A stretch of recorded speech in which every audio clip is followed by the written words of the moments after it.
السلام عليكم ورحمة الله وبركاته. اسمي عبد القرية مهندس محمد. طبعا هذه قطعة الخام قبل لا يسووا لها لا استعدال على الوجه ولا الثريد الداخلي.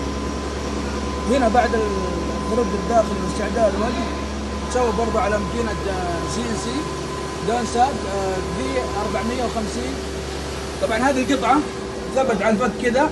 فائدة البخاخ هذا نقطة مرجعية، إذا كان فيه مشكلة في الثريد أو شيء كذا تقدر ترجع الخطوة من نفس الماكينة وتعيد الثريد مرة ثانية. إذا كان في مشكلة أو حدات القياس اللي هي الجو والنت اللي هو الجو اللي هي الجاج القياس هذا الجو ما مشى تسوي له، النت جو مشى خلاص يصير القطعة يرجع.